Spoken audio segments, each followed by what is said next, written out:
Yes, hi. So today is the first day of my evil villain plot. That's why I come to you in red and purple, the colors of Magneto, the most best villain. In the spirit of my last video, where I tackle a single topic, I'm going to do that again. Because last time no one saw it. So why not? Because I've decided this is going to be my focus right now. Eviction should be illegal. Yeah. Right now, because of our ongoing pandemic crisis, there's a moratorium on evictions, which means people can't do them, or shouldn't be able to do them. I don't know. It's like, I don't know what a moratorium is, and I'm too bored to look it up. Evictions shouldn't be done now because a lot of people need a solid place to live. They're ordered to be home, except for essential employees. They have to risk their lives and give people groceries because someone has to be there for groceries. And they're not very well protected because we've privatized everything. Yay! So considering some people might not be able to pay their rent and everyone's supposed to stay home, there's a moratorium on eviction. Anyways, if people don't make money, they can't pay rent, and we're trying to make everyone feel safe, at least for the duration of the pandemic. There's several things that would be considered socialist, or for the people, that we are doing now, that we would consider terrible in any other case. And let's get over this, they should not be. People's lives should always been taken into account. Does it matter if someone dies from falling and not being taken care of and bleeding to death, or if someone dies to a pandemic? It should not matter to that person because they are dying. But yet, we do it during a pandemic because we think everyone is at risk. Of course, we're still not quite doing it. Treatment for the pandemic is not yet free, so way to be consistent, capitalism. What I am proposing is that during this time of emergency, people shouldn't be kicked out of their homes. Maybe people shouldn't ever be kicked out of their homes. When you evict someone, you are taking them out of a home. This implicitly means that there are conditions in our society where people do not deserve to have a home. Of course, for several people, that just means that they don't deserve to live. We have conditions in our society where people do not deserve to live, and our norms enforce that. In my last apartment, there was a very serious no noise policy, and it said like no parties. I'm like, okay, that sounds like a thing for at night. During the day, you have to move around and do stuff. Well, we did a party. We had 4 friends over for a book swap, and I made my book swap video about that. Because of that book swap, we made so much noise, and by so much I mean not very much, fuck you my neighbors, that we got a stern warning, and if we were that loud again, we would be evicted. And ever since that day, my partner was afraid to make noise because we would be evicted. She was afraid to live. She had us listening to headphones all the time. It was awful. And we were normally very quiet people, and it encouraged her to be super quiet more. And she was afraid that we could be evicted for this very temperamental, zero-proof reason. Because we made noise, we did not deserve a house. And then we did not deserve to live. That seems a little wrong. I understand wanting it to be quiet around you, because most of the time I want it to be quiet around me. But still, a Saturday afternoon is not the time where I'm really bugged about the noise. And instead of, taking up with our neighbors or the landlord, we had zero negotiating power with anyone, and we're just threatened with an eviction. And landlords just have this power that they can kick people off. They can kick people out of their homes. They can say who deserves to live. And that power should not belong to an individual, and we should not be enforcing laws that put forward that standard. Right, Emma? Now you might be saying the usual boring, stupid stuff that people say when defending landlords, like, not every landlord is huge. Not every landlord can just take a hit. Or some people can just live with their parents, or some people can easily go to a different house or quickly find a new place to rent. Or they have 30 days where they don't deserve a home after they're evicted, so why not? So that seems fair. You don't deserve a home in 30 days. Find another home, or you're just not deserving to live. And that is super eugenicsy, saying that someone needs to have a certain amount of money or a certain kind of means in order to deserve to live. But what about the landlords that depend on that income?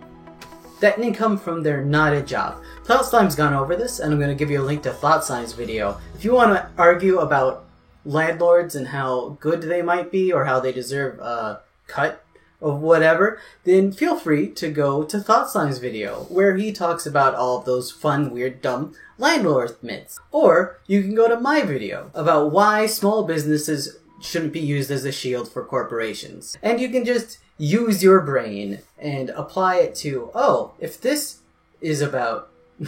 if I wouldn't complain about this happening to a corporate landlord, I probably shouldn't complain about a private landlord. Neat. Good. Good stuff. So let's think about the world that my rule applies. People can't be kicked out of their homes or evicted. An eviction happens when somebody fails to pay their rent or violates their lease and the lease is terminated early. So in my world, what I'm proposing is that people can't be kicked out if their lease is terminated early, because it is their home. So the lease is not only a binding contract for the tenant, but for the landlord. It would give bargaining power to the tenant in situations like if the tenant cannot pay all of the money they owe, they cannot lose their home because of it. If someone stops paying their rent 2 months into a lease and decides to just cruise for the rest of their thing, I don't hate that. I do think that it's possible to sue that person for money, but at the same time, Thought Slime put some pretty good arguments about how landlording at all is not that. Stepping on my keyboard. Why? Don't do that. No. Getting rid of evictions is a quality of life adjustment to the real world. Maybe it's from me playing too much Age of Empires, where I have to build houses for all my people, otherwise I can't make my population go higher. Why is it my problem all these people deserve a place to live? But that somehow feels right. The number of people in your civilization should have a place to live because they deserve to live. It kind of gives a hard backing to the thought that everyone deserves life, liberty, and the pursuit of happiness. That life is a right, and part of that right is preserving it through healthcare and dwelling. One of the things that Bernie Sanders praised the USSR for is for their housing project. So none of their citizens were homeless. And indeed, during this crisis, several people told to stay home. The homeless people have broken in to uninhabited homes and started inhabiting them. And they could have done that all along. There are definitely some flaws in implementing this. Like if this went in tomorrow without any other adjustments to society or what we hold dear, I could definitely see a lot of landlords just trying to offload their extra property and slumlords coming up that don't take care of the houses and maybe have people sell people in terrible spots. But we kind of already have that. That's kind of a standard. One person in New York tried to rent out their crawl spaces. There are websites devoted to the dumbest and worst places to live and rent. And places that people tried to rent out to one another. Land is at such a premium that somebody furnished their shed, their literal shed, into a room. There was no bed.